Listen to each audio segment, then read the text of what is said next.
Bismillahirrahmanirrahim. Assalamualaikum warahmatullahi wabarakatuh. Perkenalkan, nama saya Sri Ayuningsi dari ADMT kelas A yang akan mempresentasikan makalah saya yang berjudul Konsep Manajemen Peserta Didik. Adapun uraian dari konsep manajemen peserta didik adalah poin pertama, apa definisi manajemen peserta didik? Dan kedua, bagaimana ruang lingkup manajemen peserta didik? Dan ketiga, bagaimana tujuan manajemen peserta didik? Langsung saja ke pembahasan. Apa definisi manajemen peserta didik?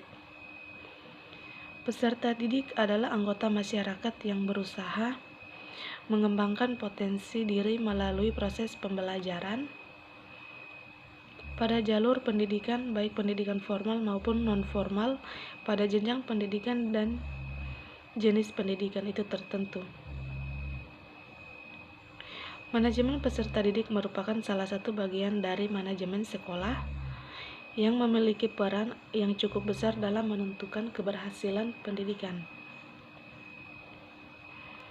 Manajemen peserta didik dapat diartikan sebagai suatu usaha pengaturan terhadap peserta didik, mulai dari peserta didik masuk sekolah sampai dengan mereka lulus sekolah. Jadi, secara simpel, manajemen peserta didik dapat dipahami sebagai suatu usaha untuk mengatur, mengawasi, dan melayani berbagai hal yang memiliki kaitan dengan peserta didik, agar peserta didik mampu mencapai tujuan pembelajaran di sekolah.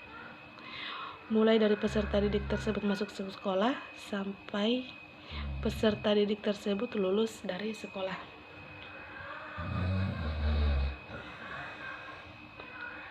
Poin kedua, ruang lingkup manajemen peserta didik.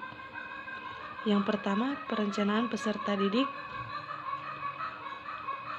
Kegiatan ini meliputi hal-hal sebagai berikut, yaitu analisis kebutuhan peserta didik, rekrutan peserta didik, seleksi peserta didik, penempatan peserta didik, pencatatan dan pelaporan peserta didik. Yang kedua, pembinaan peserta didik yang meliputi layanan bimbingan dan konseling, layanan perpustakaan, layanan kantin, layanan kesehatan, layanan transportasi, dan layanan asrama. Yang ketiga, evaluasi kegiatan peserta didik yang meliputi mengumpulkan data-data yang membuktikan taraf kemajuan peserta didik dalam mencapai tujuan yang diharapkan.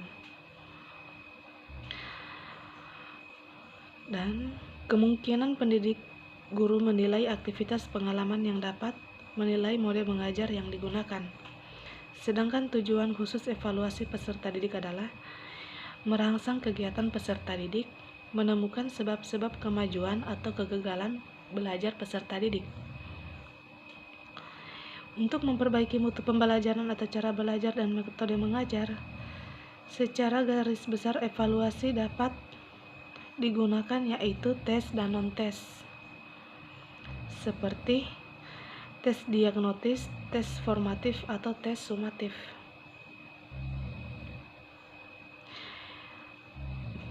Teknik-teknik yang dapat dilakukan dalam pelaksanaan remedial adalah sebagai berikut, dengan memberikan tugas atau soal pekerjaan rumah bagi peserta didik yang lambat. Dan kedua, dengan memberikan tugas soal yang dikerjakan di dalam kelas pada saat jam pelajaran itu tersebut. Tujuan manajemen peserta didik.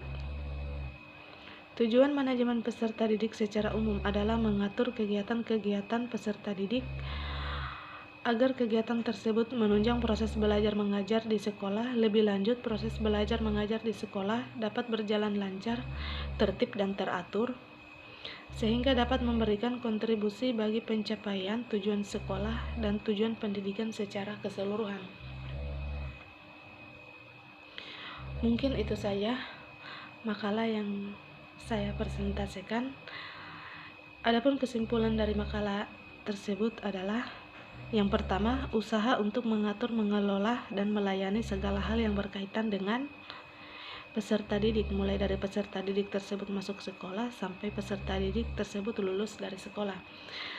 Dan kedua, ruang lingkup manajemen peserta didik meliputi kegiatan perencanaan peserta didik, pembinaan peserta didik, evaluasi peserta didik, dan mutasi peserta didik.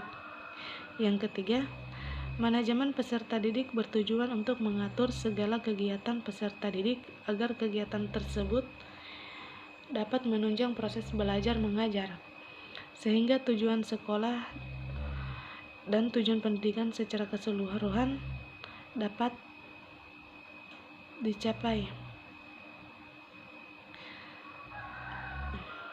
Terima kasih, mungkin ini saja materi yang bisa saya presentasikan. Lebih dan kurangnya mohon dimaafkan. Wabillahi taufiq wal hidayah. Assalamualaikum warahmatullahi wabarakatuh.